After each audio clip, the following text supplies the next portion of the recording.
നമസ്കാരം. എന്തുകൊണ്ടാണ് ടാറ്റാ സഫാരിയിൽ എത്ര ദൂരം യാത്ര ചെയ്താലും ക്ഷീണം വരാത്തത് എന്നുള്ളതിനെ പറ്റിയിട്ട് ചെറിയൊരു വീഡിയോ ആണ്. അതായത് എൻ്റെ പേര് വിനോദ്. ഞാൻ കണ്ണൂർ മട്ടന്നൂർ സ്വദേശിയാണ്. ഇതിൽ ഞാൻ എന്താണത് 5300 കിലോമീറ്ററിൽ ഞാൻ പിന്നെ ഒറ്റ ട്രിപ്പ് തന്നെ പോയി വന്നിട്ടുണ്ട്. അപ്പോൾ അതിൽ ഇത്രയും ദൂരം യാത്ര ചെയ്യുന്ന സമയത്ത് വണ്ടി ഓടിക്കുന്നത് ഞാൻ തന്നെയാണ്. ഡ്രൈവർക്ക് മാത്രമല്ല, പിന്നെ കൂടെ വരുന്ന ആളുകൾക്കും പിന്നെ ക്ഷീണമില്ലാത്തതിൻ്റെ കാരണം ആണെങ്കിൽ ഇതിൻ്റെ സസ്പെൻഷനാണ്. അകത്തുള്ള ആളുകൾക്ക് അറിയില്ല ഇതിൻ്റെ അതായത് വണ്ടീൻ്റെ ജർക്കിങ്ങോ കാര്യങ്ങളോ ഒന്നും ഇതിൻ്റെ അകത്തുള്ള ആളുകൾക്ക് അറിയില്ല. അത് ഇതിൻ്റെ മെയിനായിട്ടുള്ളൊരു കാര്യം തന്നെയാണ്, ക്ഷീണം ഇല്ലാതിരിക്കുന്നതിൻ്റെ. അതുപോലെ തന്നെ ഡ്രൈവ് ചെയ്യുന്ന ആൾക്ക് നല്ല ക്രേസി ആയിട്ട് ഡ്രൈവ് ചെയ്യാൻ പറ്റുന്ന ഒരു സിസ്റ്റമാണ് ഇതിൽ നിലവിലുള്ളത്.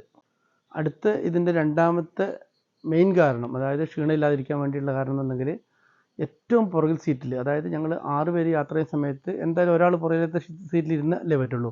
ഈ വാഹനം 7 സീറ്റർ വണ്ടിയാണ്. അപ്പോൾ ഒരാൾ ഇരിക്കുന്ന സീറ്റിൽ നമ്മൾ എന്ത് ചെയ്യും, ആ സീറ്റ് മടക്കിയിട്ടിട്ടാണ് ബാക്കിയുള്ള എല്ലാവരെയും, അതായത് 6 ആളിൻ്റെ ലഗേജ് അവിടെയാണ് വയ്ക്കുക. അപ്പോൾ ഏറ്റവും പുറകിലിരിക്കുന്ന ആൾ ഒരു കാരണവശാലും ആ സീറ്റ് കിട്ടിക്കഴിഞ്ഞിട്ടുണ്ടെങ്കിൽ അവർ മാറിത്തരില്ല. നല്ല ഹൈറ്റുള്ള ആൾക്കാർക്ക് പറ്റില്ല. അതല്ലാതെ ഒരു മീഡിയം ഉള്ള ആളാണെന്നെങ്കിൽ അവിടെ ഇരുന്നതിന് അവർ മാറിത്തരില്ല. കാരണം അവർ പറഞ്ഞാൽ എനിക്ക് ഏറ്റവും ഇഷ്ടപ്പെട്ട സീറ്റ് ഇതാണെന്ന് പറഞ്ഞിട്ട് അവിടെ ഇരിക്കും. കാരണം ബോഡി റോളിങ് വളരെ കുറവാണെന്ന് പറയാം. ശരിക്കും പറഞ്ഞെങ്കിൽ വേണമെന്നെങ്കിൽ നമുക്ക് ഇല്ലയെന്ന് തന്നെ പറയാം. എന്നാലും വളരെ കുറവാണ്. അങ്ങനത്തെ ഒരു ബുദ്ധിമുട്ടോ കാര്യങ്ങളോ ഇല്ല. ക്ഷീണം പിന്നെ ഉണ്ടാവില്ല.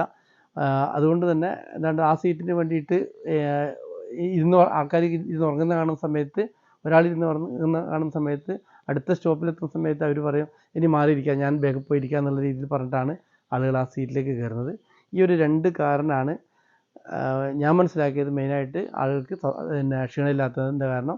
ഒന്ന്, സസ്പെൻഷൻ്റെ ഒരു പെർഫോമൻസും, അതോടൊപ്പം തന്നെ ബോഡി റോളിങ് വളരെ കുറവാണെന്നുള്ളത്.